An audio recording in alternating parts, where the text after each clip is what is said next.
What if you die? Better than giving up. Choosing death over defeat. He's quite strong of heart.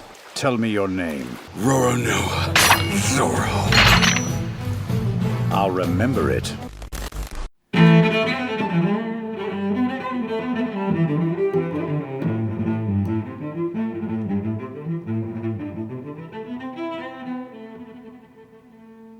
Hey my dear pirates, you are on channel Straw Hat's One Piece Theories, and in today's video we're going to talk about Zoro's scar and how Mihawk could have been the real responsible for that mark on Zoro's face. In a past video we talked about the Reaper that Zoro witnessed in his fight against King and how that could be a demonstration that Zoro had crossed the bridge between life and death to increase his powers. So would Zoro's scar be the beginning of this training? Could it be that Mihawk was the person who unlocked this ability in Zoro by causing him that scar?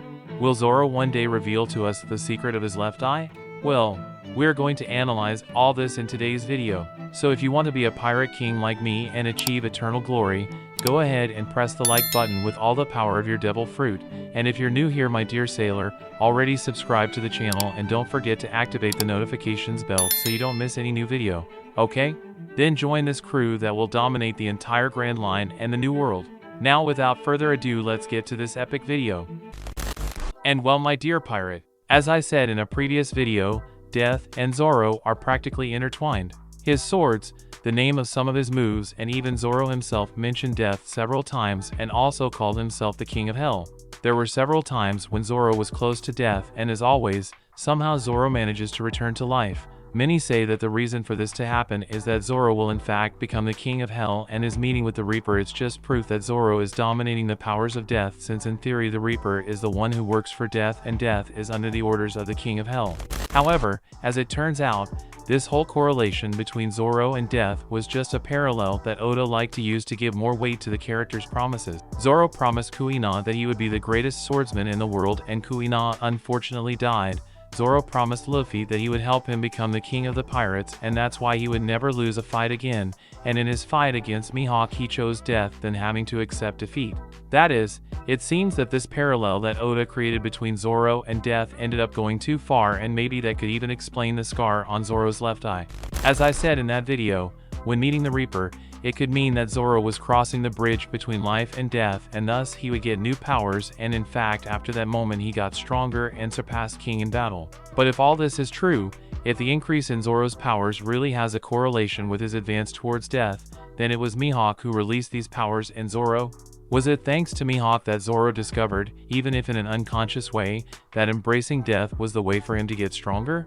Well, that might make sense if we remember that when he met Luffy, Zoro was marked for death, but he was saved by Luffy, who invited him to become his partner on the journey. However, it was in his fight against Mihawk that Zoro witnessed death up close for the first time.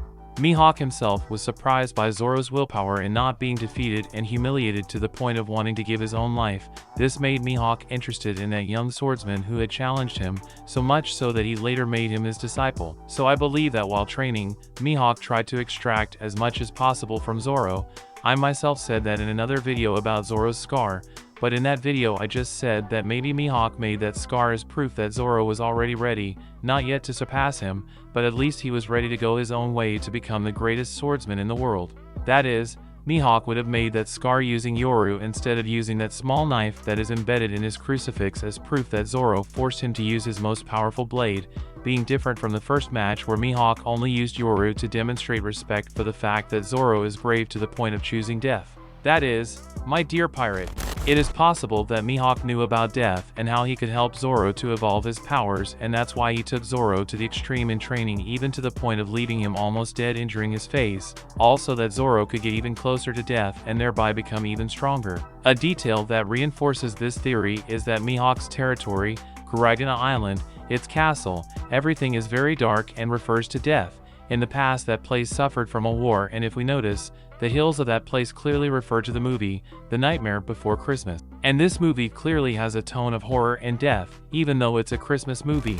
Anyway, What I mean by all this is that Mihawk may have made the scar on Zoro so that he would once again feel the presence of death and with that learn more and more to master his powers. Of course, this could have something to do with the blackening of their swords, or who knows, it could have something to do with a sword that Zoro will receive at the end of One Piece, but that's a topic for another video. But now I want to know your opinion about everything we commented here today. Do you think Zoro will use death as a source of power to evolve his powers? Was it for this purpose that Mihawk marked his face with that scar? Will Zoro's final sword have anything to do with death and the Reaper? But of course, if you made it this far, it's because you like the content, so it doesn't hurt to subscribe to our channel and become one more member of our fleet, my dear sailor. And of course, do not forget to press the like button, that helps a lot in spreading the video and the channel, so help us to become the largest fleet of pirates here on YouTube, okay? A big hug for everyone, and until the next video.